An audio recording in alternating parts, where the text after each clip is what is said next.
İnsanoğlunun etkisi olmadan hiçbir doğal kaynak bozulmamaktadır. Bu doğal kaynakları hava, su, toprak, bitki örtüsü ve madenler olarak sıralamak mümkündür.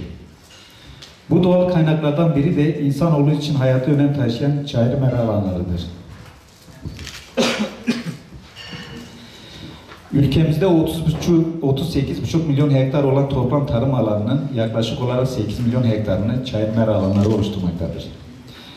Bitlis ilimizde ise toplam 130 bin hektar çayır mera alanı bulunmaktadır.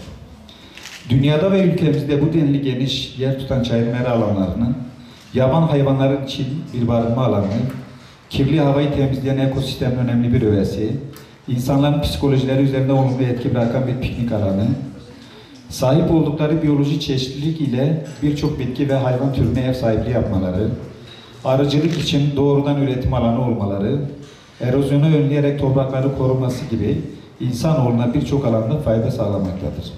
Çayır mera alanları kültürünü yaptığımız bitkilerin neredeyse tamamının gen kaynağı olmasından dolayı hayatımızın vazgeçilmez birer parçası olup hayvansal ürünlerin elde edilmesinde ikamesi olmayan doğal kaynaklardır.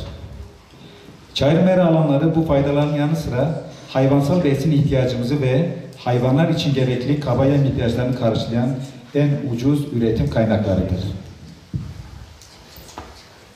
Hayvancılık giderlerinin %60-70'ini oluşturan kaba yem giderleri çayır mera alanlarından temin edilmektedir. Mera hayvancılığı ahır ve besi hayvancılığı ile kıyaslandığında birçok avantajı bulunmaktadır. 2-6 Eylül tarihleri arasında sürecek olan Mera Yaz Okulu eğitim programımızın ilimiz ve ülkemiz tarım ve hayvancılığına hayırlı olmasını temin eder. Sizleri şahsım ve kurumum adına sevgi ve saygıyla selamlıyorum.